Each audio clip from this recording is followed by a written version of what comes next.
Yes, people, what's going on? Welcome to Stretford, Paddock. I am Adam McKola, and Manchester United have beaten Aston Villa 3-1 in another win for Manchester United, where we've come from behind. Yes, Manchester United going behind in a game again and coming from behind to win, and doing it on the road as well. That means one more game to go for Manchester United away from home, and if we don't lose that, that means we've been unbeaten away from home in the Premier League all season, and that is a pretty phenomenal record. Now, we know the title is probably going to head to Manchester City, although there's a little bit of hope still left if they can't get those 2 points in the last 3 games.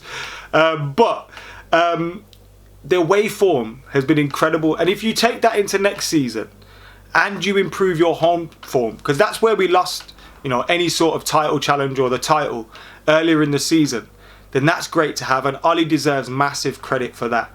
And it was a game today which was a weird one. We started off really well. Aston Villa didn't really threaten anything. Then they got a goal, which was a well-taken goal, but it shouldn't have happened. Manchester United had a number of opportunities to clear that chance. Mason Greenwood loses the ball, I think it was, as he was running out, trying to counter-attack. Now, your attackers are going to lose the ball, so not so much criticism there.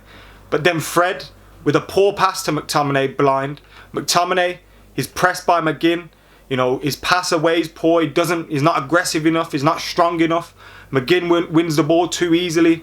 McTominay, Fred combining to lose the ball. Then the ball progresses into the box, and Traore, who had been in Luke Shaw's pocket for the start of the game, had drifted from Luke Shaw's position over to Aaron Wan-Bissaka's area of the pitch on the right-hand side, and kind of created an overload there. He wins the ball. Lindelof kind of wins it off him, but not strong enough, not aggressive enough. Doesn't make sure the job's done. And Traore gets a great shot away. The keeper's got no chance, and it's a fantastic goal for them. But after the start we had, that shouldn't have been happening. And there were a number of areas where we could have made sure that goal didn't happen, despite how much of a good finish it was. So again, kind of showing that we need a proper number 6 in there. Just one man to do the job, because when you got 2 and it's to me, to you, and you take the ball, I don't think it's great.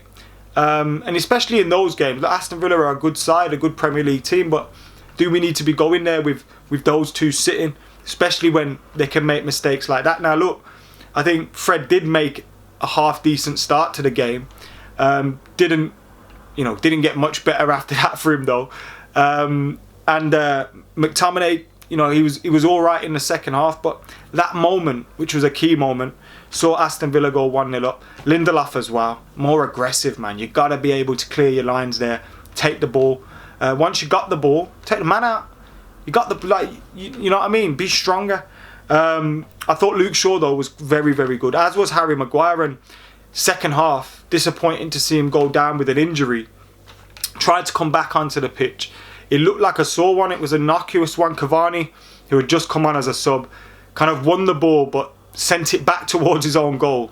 And in a rush to kind of sort out his error, sent the Villa man, fouled him into Harry Mcguire. He falls on Harry Mcguire.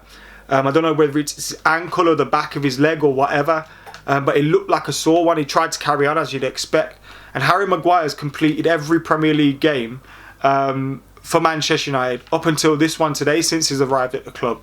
So he's had a phenomenal record of being available, and hopefully that's not, a serious injury.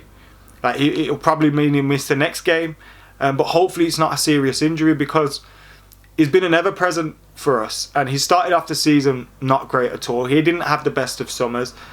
Things were going horribly wrong for him, but he managed to turn it around with his form and with his leadership on and off the pitch. And to see him, potentially miss, the last few games or even the final would be really, really disappointing. So hopefully it's nothing too serious. He did try to carry on, but those ones, if it's an ankle one and it's a sore one and you're trying to run on it, it keeps getting worse. You're going to have to take that period of time out. So hopefully nothing too bad from him. Half time though, we were 1-0 down again in the game, but there's always that confidence that we can get back in it, especially with the way we started the game. I felt like we'd be able to get a goal. The only threat was, Ollie Watkins, Traore are always threatening on the break. Second half though, we started off so strong again. Paul Pogba in the box. Now he wins the ball a couple of times and he's trying to regain his feet and regain his composure and get the ball under control. And Douglas Luiz just comes through behind him, takes him out, clear penalty. Bruno Fernandes dispatches it. And that was in like the 51st, 52nd minute. So as soon as we come out from the half-time break, we were firing at the block. You know, Ole Gunnar Solskjaer's half-time team talk must have worked the treat. And then Mason Greenwood picks up the ball off Aaron Wan-Bissaka. Great strength, great turn. Great finish, Van Persie-esque. Mason Greenwood scoring again. How many goals is that? It's double figures again for him this season. 2 seasons back-to-back double figures. Scoring a lot of goals. You know, he's looking really, really good, and we've seen him come on really well this season. I don't think he's matched his tally from last season yet, but you know, he's, for me, been a better player in his all-round play. And that was a fantastic goal. Troy Deeney was speaking before the game or at half-time about Mason Greenwood and how good of a finisher he was. And he said after Harry Kane, I think he's one of the best finishers in the country off both feet. And you'll struggle to find someone who's as natural a finisher as Mason Greenwood. And another goal for him as well. Then, as I said, that Mcguire injury came. And it was a disappointing one. As I said, first minutes he's missed. Since joining the club in the Premier League, which is madness for his availability, and hopefully that doesn't mean he'll miss. You know, you probably rest him for the Leicester game anyway if he's picked up a knock. I know he'd want to keep that record going if he's fit, but you know, you want him back for the Liverpool game. You want him back definitely for the Europa League final. Cavani coming on though, again another. I know he made that mistake which led to the Mcguire injury, but he wasn't to know Mcguire was to get injured. But his movement, supreme, elite, is the man. You know, and the Rashford assist was great as well. But as soon as Cavani got on his bike, you knew this is a goal. This is a goal. Cavani's scoring again. And that's 8 goals, 3 assists in his last 7 games. 11 goal contributions in his last 7 games. 15 in total now for Manchester United. And, you know, for free from PSG, cost us fucking 0. Madness.